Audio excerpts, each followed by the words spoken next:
राजगढ़ क्षेत्र में। राजगढ़ में हाँ यहाँ तो टिकट तो बहुत साथ नहीं, कोई टिकट चुकाए हमारे टिकट तो पब्लिक है। हाँ पब्लिक है, हाँ पब्लिक देगी टिकट तो। अरे क्यों नहीं, क्यों नहीं, ऐसा नहीं था 3 हार कर नहीं नहीं नहीं वो कोई बात नहीं भाई साहब। हाँ जी राजगढ़ राजगढ़ राजगढ़ राजगढ़ राजगढ़ हो जाएगी, राजगढ़ हो जाएगी, राजगढ़ में जाएंगे सब काम। 28 में राजगढ़ गोल माँ को जिता दी यहाँ से हमने तो। मेरी बात सुनो, मेरा मन जो है आपकी मन की भावना में समझ रहा हूँ। पूरे राजस्थान के ज्यादातर लोग, विशेष रूप से समाज के लोग ये चाहते हैं नरेश मीणा एमएलए बने। पूरा समाज ये चाहता है कि हमारा बेटा एक बार विधानसभा में पहुंचे। लेकिन मैं जो राजनीति कर रहा हूं,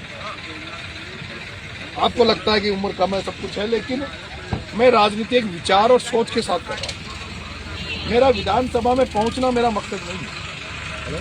विधानसभा में तो 200 एमएलए है और 200 एमएलए को आप पूछोगे नाम तो आप 2-5 का नाम जानते हो, 10-20 का नाम जानते हैं, लेकिन आपके बेटे का नाम आज पूरा राजस्थान जानता है बिना एमएलए बने। पहली बात। दूसरा, मैं राजनीति में कुछ बदलाव के लिए राजनीति कर रहा हूं और मेरा यहाँ पूर्वी राजस्थान में मैंने कहा कि यहाँ मेरे लिए बहुत बड़ा वैक्यूम है। जिस भी जगह से मैं लड़ूंगा तो मुझे यहाँ भगवान की कृपा से मुझे विधानसभा में जाने की सुविधा रहेगी, लेकिन मैं उस जगह से लड़ रहा हूँ जहाँ जातीय समीकरण पक्ष में नहीं है, संख्या कम है, लोग सोए पड़े हैं, लोग मरे पड़े हैं, उनकी राजनीतिक चेतना इतनी नहीं है। वो वोट दे, अभी अंता में चुनाव आ गए, उसका कारण था वहाँ लोग वोट देना नहीं जानते कैसे वोट दिया जाता है। अब राजगढ़ में तो तुम अगर गांव में 500 वोट है तो 500 के 500 ठोक देते हो। बेटी भूल हो गया तो बेटी भूल हो गया तो। अब वहाँ इधर के जो लोग हैं, मैंने उनको ये कहा भाई इनको वोट देना सिखाओ। दूसरा, मैं जहाँ राजनीति कर रहा हूँ वहाँ कुछ धन्ना सेठ पूंजीपतियों ने कब्जा कर रखा है। आप लोगों को मेरी जरूरत नहीं है, जितनी मेरी जरूरत वहाँ है। वहाँ लोग जो बेचारे मरे पड़े हैं, जिनको यही पता नहीं है कि हमारा कैसे काम होता है, जिनको थाने में तहसीलों में लूटा जाता है, वहाँ मेरी जरूरत है और मैं वहाँ उनको जगाने के लिए राजनीति कर रहा हूँ। आज मेरे चुनाव लड़ने से मैं हार गया, लेकिन वहाँ लोग बोलना सीख गए, वहाँ लोग विरोध करना सीख गए, वहाँ धरना प्रदर्शन करना सीख गए। और मैं चाहता हूँ हाड़ोती को, आपने गए होंगे जो बहुत सारे लोग इधर से गए, आपने हालात देखे होंगे, उनको देखने वाले ऐसा नहीं लगता, रोना आता है जैसे मतलब कि अपन कहाँ आ गए। मतलब 50 साल पीछे है वो, 50 साल पीछे हो।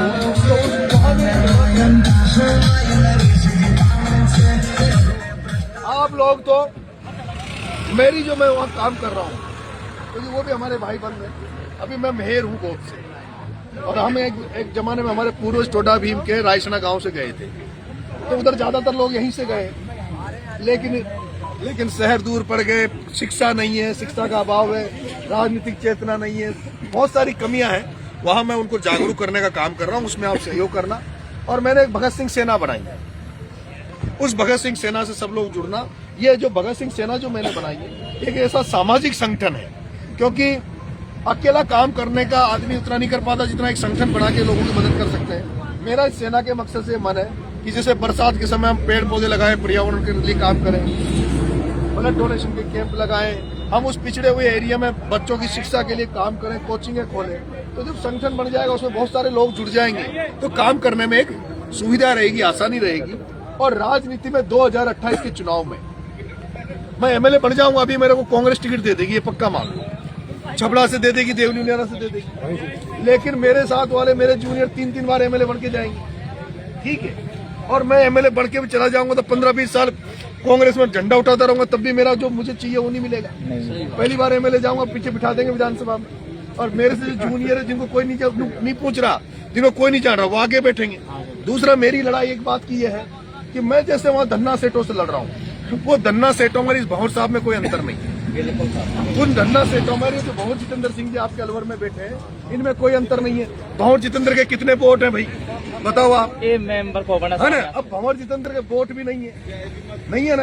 अच्छा, उनका जो उनके जो जो वोट होंगे उनके जो लोगों के वो भी बीजेपी में देते होंगे, तो वोट तो यहाँ पर। और टिकट बांटे भंवर साहब, अब राजगढ़ में जिसको भी टिकट लेना होगा वो 9 करोड़ 10 करोड़ इकट्ठा कर रहे होगा, कर रहा होगा नहीं कर रहा होगा। तो मांगीलाल जी सोच रहे होंगे यार अगली बार कितने में मिलेगा, कोई दूसरा सोच रहा होगा, तीसरा सोच रहा होगा।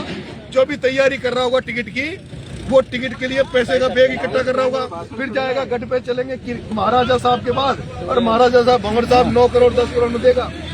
मैं ये कह रहा हूँ, मैं किस बात की लड़ाई लड़ रहा हूँ कि वोट हमारे, ताकत हमारी, और हम कांग्रेस को जिंदा हमने कर रखा है। कांग्रेस को वोट तो हम दे, लेकिन कांग्रेस में मालिक किसको बना रखा है?